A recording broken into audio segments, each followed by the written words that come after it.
Hello guys, welcome back to my channel. This is Whitney with Crafty Thoughts Whatnots, and today's video is a floral grapevine wreath. Very fall inspired, very pretty, and was super easy. So let's just jump right in. We have a Dollar Tree sign. Now I picked this up about, I don't know, recently within the last couple, everybody's seeing all the hauls. All this is a brand new sign that's out at Dollar Tree this season.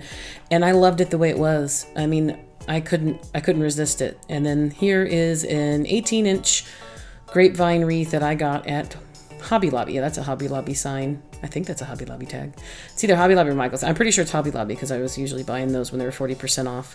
So that's an 18-inch grapevine. And what I'm doing is just going to attach our pretty little sign into the middle of our wreath, but I needed to take the glue off of it first, and it kind of left a little bit of a mark on it. It's like got a little shiny, but it did come off pretty clean. If you're not looking at it diagonally, you don't see that there's a residue there. But what I did was, after I removed the hanger off the back, I did cover it with some Mod Podge. It's just regular matte Mod Podge because if you do plan to hang it outside, it is just a particle board or a pressed cardboard sign from Dollar Tree, so it's kind of not weatherable. Not much stuff is. Also, it's hot glue, so if it's hot or if it rains, it'll, those types of things. Some of the flowers we're going to use aren't probably weather resistant either or weatherproof, so just keep that in mind when you're creating your own. Where are you going to hang it? What do you want to do with it? Also, after the Mod Podge dried, you could barely see where that hot glue was. So it kind of did double duty for me. It got rid of the issue with that little bit of hot glue that it left behind.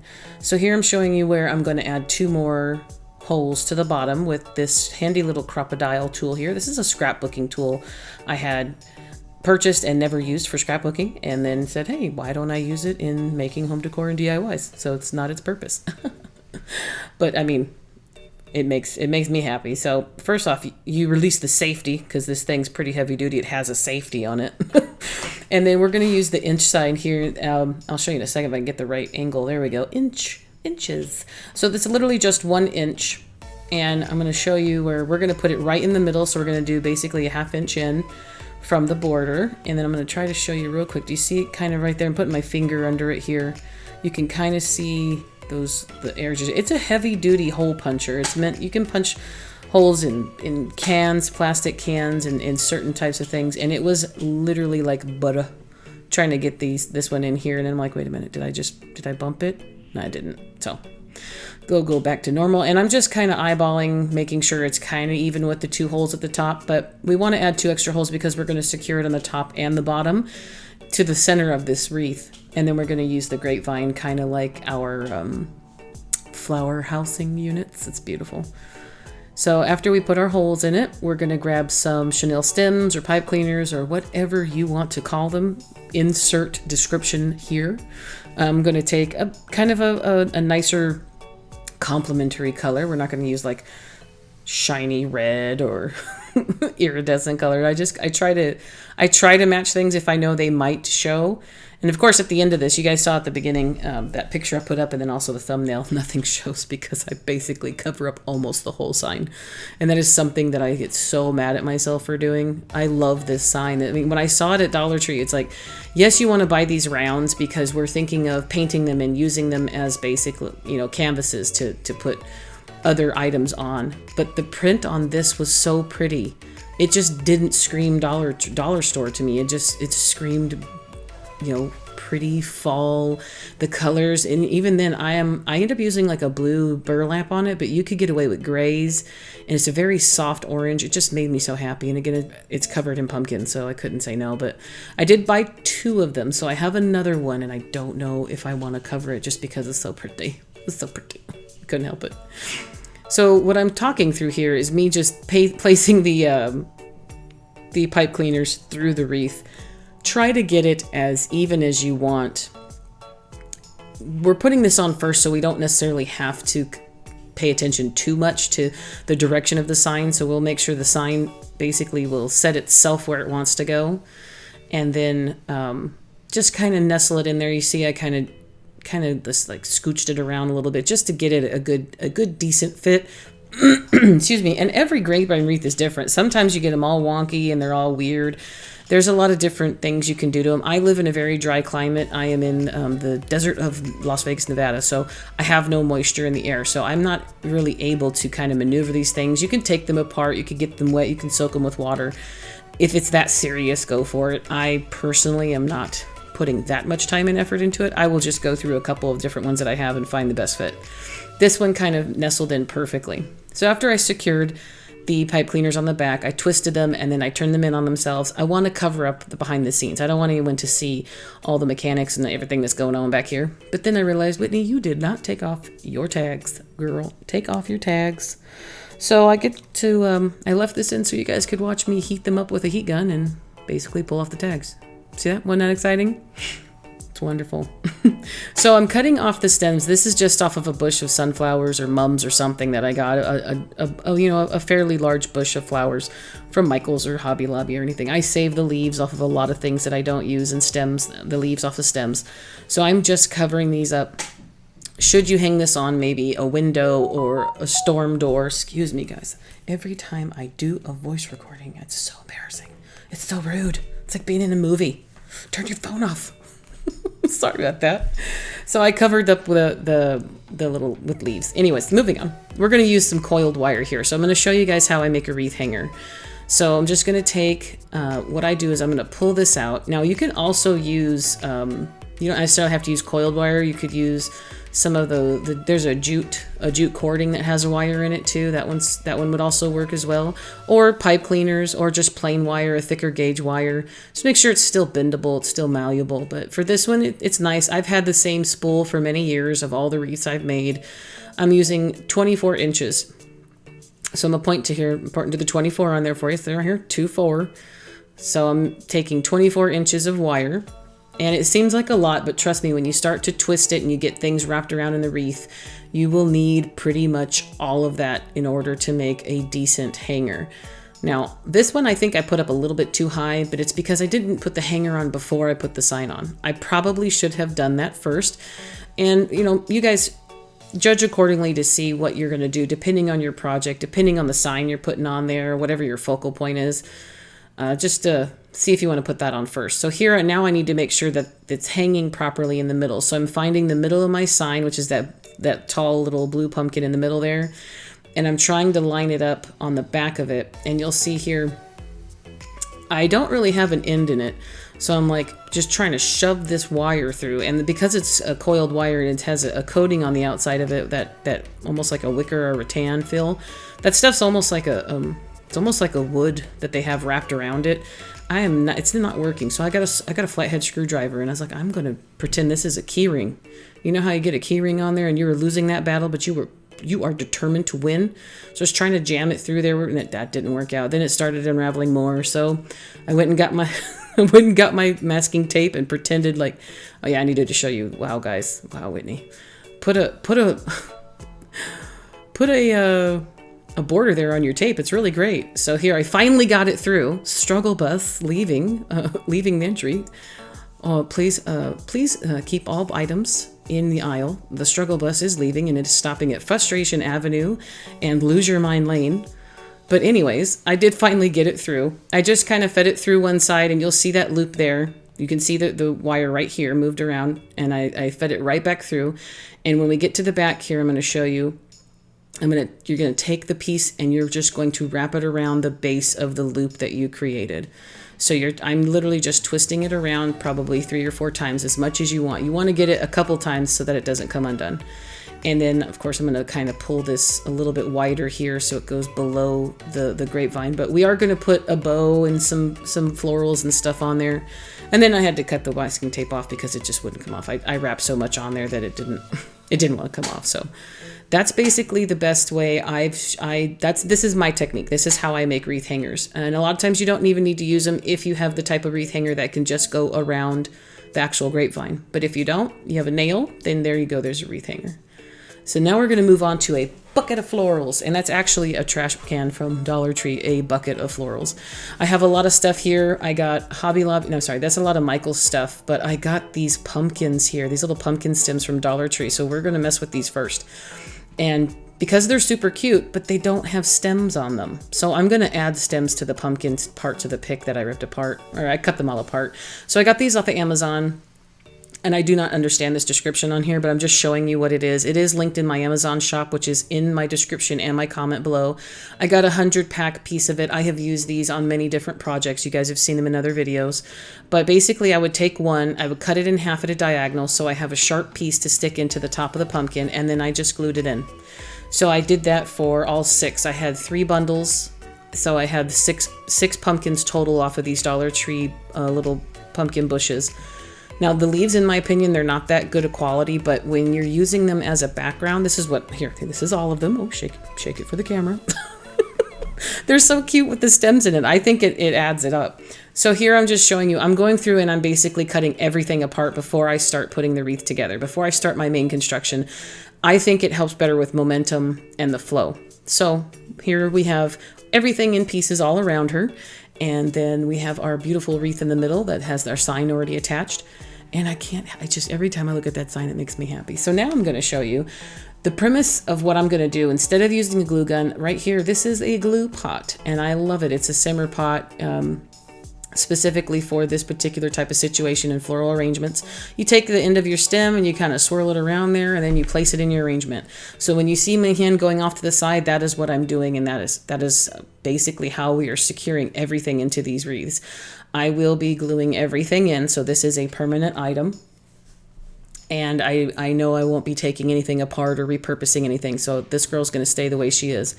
Now, if you choose not to, you would basically skip the step of gluing them in, and then you can repurpose your grapevine and repurpose your sign.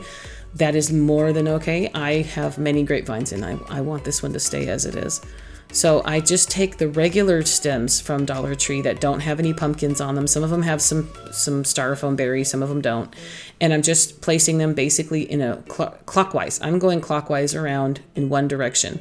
So all my stems will go under each other in a clockwise circle or a clockwise fashion. I didn't go left or right or, against anything. Everything's going in the same direction. So you'll see me grab some more of the longer stems on some of these bushes, and everything here pretty much is Michael's. A lot of it's leftovers from other projects, and then there's the Dollar Tree picks. The eucalyptus over in the top left, that's from Michael's. These leaves are a different type of shape of leaf, and I love them, and I love the orange color of them. And then also these, I believe they're mums, or I'm not sure what they are, honestly. It was just a bundle of orange flowers I got probably a couple years ago, but I had a lot left over on that bush that I used. So I'm adding 3. Some people have a preference on it, some people don't. I like to leave things in odd numbers, but depending on what it is, if it's candle holders or something, then yeah, I want to do even. So 2 or 4 or 6. But with flowers inside an arrangement, I like to do weird stuff. I like to do a 3 or 9, something odd. You know what I'm saying? 3, 5, 9, those types of things are easy to spread out in your arrangement. So here I'm going to start a bow first. When I got to a specific point, because everything left over is going to be focal items, I want to get my bow in first, and then I can start to arrange those pretty things all around them. So I have one full pipe cleaner. It's a 12-inch pipe cleaner. And here, this is a very pretty, like, dusty blue color burlap canvas. It's burlap ribbon. It's a 4-inch wide burlap ribbon I got at Hobby Lobby. They still sell them. They have, I think, 5 or 6 colors. And depending on the availability, I've got pretty much every color. So I've got the yellow, the orange, the black, the red, and then there's this pretty dusty blue. And so I'm just making a 6-inch loop, which basically means a 12-inch section is where you're going to pinch in between. So I get a little turned around here, but I'll show you in a second. I grabbed it from the wrong side, so I'm going to put my work in my left hand, and then I'm going to turn everything around. So take where you've pinched it in your left hand, go to your 1-inch mark, find your 12-inch mark here, and then from 1 to 12 inches, you have another 12-inch section. You're going to grab that right there, pinch it at the 12-inch section, and then bring it back around to your other side in the middle, and now you have an even 6-inch loop. And that's for those of you who want to have measurements. I don't measure when I'm making bows. I just kind of go for what looks right, so they're probably never even. And even as I'm holding it, some of it probably got a little bit off center, you know. That's kind of normal for me anyways. So again, I cut both of the edges off on a diagonal because we have burlap here, and it's probably going to fray a little bit, which I think will add to the farmhouse. It'll add to the rusticness. And now this ribbon I got at craftoutlet.com many years ago, and I'm not exactly a fan of it because I'd never used it. The wire that's in it seems to be thicker than the actual ribbon itself. It's a very thin, canvasy type of ribbon, and you'll see I'm kind of struggling just a little bit there with it because it's almost like it's folding in on itself. So with this one, I'm not sure if it's really that good of an example to try to, you know, show you how to make a bow, because this is more difficult ribbon. It's one of those things where I got the roll on clearance, so now I know why. It's because it's not a good quality ribbon. So I don't necessarily want you guys to go out and get it unless you don't mind it. But it did take a lot of fussing, a lot of fluffing, a lot of movement, and, you know, move it here, move it there, readjust it, tie it this way. And I left all this in normal time, guys. This whole bow is normal time, so you'll see this is not a big bow like I know a lot of you have been requesting, but it is a larger bow than some of the stuff I've been doing recently in my DIYs. So this is just showing you that some of the process is a little difficult, even if I'm only using 2 ribbons. Normally I would use 3, sometimes 4, and I would have at least you know, two 2-inch ribbons and 2 1-inch ribbons. For this particular bow, you're looking at a 4-inch wide burlap and a 1-inch wide ribbon. And I still love how it turns out. It's just a little bit, you know, that thinner canvas ribbon. It had the right blue color in it and the right orange, and it looks so good. Wait till you guys see in a second. I'm just twisting the pipe cleaner around. I placed it around where I had it on my thumb, in between my thumb and my finger, which I love to call my thumb pit. And I'm twisting the back of it until I feel like it's tight enough. And then what we're going to do is we're going to place this pretty girl back on the wreath after I move everything around on the desktop to show you. Move this here, move that there. This is the stuff I normally cut out, guys, but here you go. Here's all the beautiful chaos. So we're going to bring our wreath back in, and I didn't necessarily have a plan or a placement plan of where I wanted to put this bow, but you will see where it ends up. I end up moving and cutting a few things off because everything here has been glued in, I think that everything with the flowers might not have been glued in yet. They might, no, I think the flowers were glued in. So my habit is to always put my bows on the top right side at a diagonal, but somewhere on the right. And I don't know why I do that. I just think that a wreath looks weird if it's on the left, and I don't know. I don't have a specific reason, or at least one that makes sense. But then again, nothing I do makes sense, so we're good with that, right? So I was going to go for the right-hand side here, but I ended up just going right on top. So it looks like I'm going to try to start placing it on that side, but then it's like, no, Whitney, you're going to cover up the big, pretty punkies on the sign. They're so cute. They're so cute, fat punkies. I love them.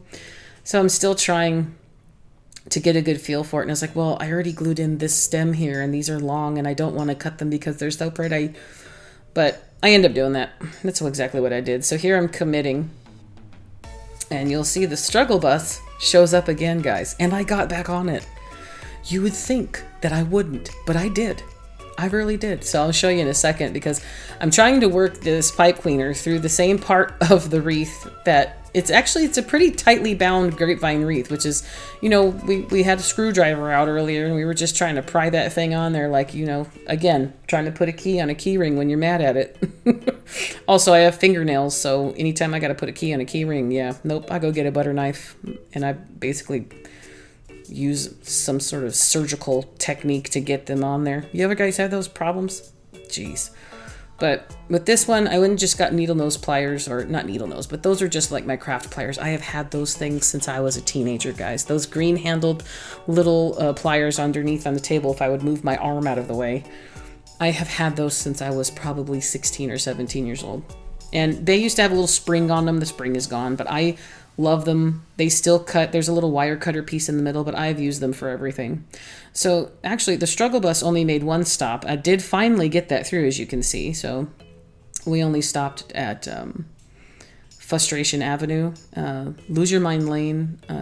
I didn't get off on that one. That was before, when I was trying to get the hanger on the back. I decided to visit Frustration Avenue today, and then took another bus home. yeah, that story went off in left field. But anyway, so just curling it back in on itself. And I didn't cover this one, but feel free to take it upon yourself to cover it with another leaf. At this point, I didn't want to go get another leaf because I was just being lazy. Wow, do I record this at the same time every day to have my water at... I'm literally going to have to hide my phone in another room when I do my voice recording, guys. That or you guys are going to be like, well, every time Whitney takes a drink of water, drink your water too, guys. It's important to stay hydrated. It is still 103 degrees outside where I'm at currently. But looking at this pretty stuff here sure does make it feel better, doesn't it? Helps out with the heat and the humidity and the rain that won't stop. I know I have no reason to complain about humidity. I'm in Las Vegas where we have nothing. And I know there's a lot of you out there that have it worse. So I will end that complain session right now. So as you can see, I did just cut off 2 pieces of the longer stems of those orange leaves that I loved. But we are going to reincorporate them into the wreath, so do not fret, do not worry. This right now is the portion of the mess around with the bow for at least 30 minutes until it finds its right spot. And this a lot of times, guys, is what I cut out, because if we were to do this on a live stream again, I know a lot of you enjoy it, but it would be so long, because even I get annoyed where I'm like, why won't this bow just go right? And you know what's going to happen also is that you'll turn your wreath over, or you're going to add something to it, you'll forget about it and crush it with your hand, or you'll put something on top of it. So I am nothing if not a creature of habit when it comes to constantly fluffing the bow, because I will continually smush it. I'll fluff it and make it pretty, and then I smush it. Of course, not on purpose. But here I'm also adding, from time to time, you'll see this is the rest of the wreath coming to life. So everything I'm adding now is no longer filler. It's stuff that I want to be focal points. So I always put that on last. And I have about 3 different items that I want to be focal points. So I'm putting in these fluffy little white and cream flowers because I like the movement of them. I've had them in many different arrangements in the past, and I just like how they're kind of just, they hang in a almost like a vine type way, but they're so pretty. I don't know what they're called, but I love them. And then there's the pumpkins are coming in, the ones that we actually spent time and add stems to. I want to make sure that they are spaced out and that they have the focal view that I want them to, because obviously this is a fall wreath. The sign has pumpkins on it, and I put the effort into making these pumpkins look super cute with a longer stem on it. And I think that it made its point. So I did stick a couple eucalyptus in, but then said, no, Whitney, let's go back and let's do our pumpkins. And you'll see here on some of them, I'm grabbing them right here, and I'm taking the leaves and I'm pushing them to one side. Then when I load up the stem with glue, when I place it in there, I'm purposely placing the leaves to one side. Now, if you guys ever come across something where you've placed it in your wreath and you don't like the way it is, like this, every single one of these has what do you call it? They have 2 leaves connected to each other around the stem. I like it with the one leaf on one side, but if it won't turn itself over, or if you try to kind of wrap it around itself in the arrangement and pull it to the other side, but then it's backwards, then just cut the leaf off. Just cut it off and you don't have to worry about it. I did that with a couple of them where they were just sticking way too far out into the sign. But a lot of this is just arranging things to make yourself happy, to make your eyes and your heart happy. And everything starts to just come together once you see exactly how full it's becoming. And believe it or not, guys, at the beginning of this, I was worried I didn't have enough florals. I was like, well, I'm probably going to need to go get something else for filler. But I didn't want to grab any greenery. I didn't want to put eucalyptus or boxwood or anything else in here. I wanted this to just be strictly fall, very muted colors. But I think it turned out great. And I did have some leftovers. I had a couple pieces of eucalyptus left over. And I think 1 or 2 of those little, I want to call them hops, but it's not hops. Those white berries, or not berries, the white little flowery things that I put on first that kind of just, they have a really good movement to them. But that's really about all I had left over. And then from here, if you see something tiny or if it falls off, tuck it into your bow. I love placing leaves and pieces of the same arrangement inside the loops of the bow, and it makes the bow look like it's become part of the arrangement or the florals in your wreath. It makes it look like it grew there, you know, whatever story you have to tell yourself. I make up some wonderful stories, guys. Excuse me, I take a drink of water. Jibber jabber too much. Also, my water app told me to. Now, these guys I ended up not using So we'll take those off to the side. And there was another set of Dollar Tree, like longer berry picks. I didn't use those either because I felt at this point that she was pretty much done once I place a few of these things in here. This is the part of the, like, same thing with a wreath arrangement is just like a floral arrangement in a bucket or a vase or anything like that. I get the same excitement that just kind of, it starts in your stomach and then I start to feel it in my chest. It just makes me so happy when things just start to come together. And it's just, you know, when you see these things and they're mixed together, like that little piece of eucalyptus there was so complimentary and it fit in perfectly next to the leaves, next to the pumpkins. I couldn't help it. It just made me happy. Tell me guys what you think. That's it. So yes, this was a 25-minute long video for just one wreath, but this was a good throwback to the old days, and I haven't done a wreath like this in a very long time, and I'm so happy that I did. And the main two favorite parts of this wreath are from Dollar Tree. The sign itself, which you can still see the pumpkins that I fell in love with when I saw it, and those little white pumpkins right there from the Dollar Tree stems or the little bushes that you can get there for $1.25. I love how they turned out. And all we did was stick some sticks in there. So even if you don't go get them off of, you know, Amazon, you can go out into your yard and literally cut some sticks off of something and place them in there, and I think it makes it look better. I don't know why there's no stems on them. It just looks weird with just pumpkin butts sticking out. Now, don't get me wrong. Y'all know I love pumpkin butts. I purposely make them. I will alter a project so that it has a pumpkin butt, but you guys tell me what you think. This one was super fun, and I love it, and I love the colors, and it just makes me happy. I want to hug it. So that's it, guys. This one's just a short little, well, I won't say short, but this is just a wreath video, just a little bit informative. You can take these same techniques and apply them to any season. So just pick the colors and the flowers and the things that you wish, or the things that make you happy the most for whatever season you're in, and you apply the exact same techniques. So with all that said, thank you guys so much for everyone who has supported me on my Ko-fi page. You guys are helping me keep my channel going with donations for supplies, and every little bit counts. Never required, always appreciated. And again, I love every single one of you guys just for being here with me and spending your time here. So with all that, take care of yourselves and each other. You're doing a great job so far. I love all of you. So many hugs. Happy crafting, and I'll see you guys in the next video. Bye-bye for now.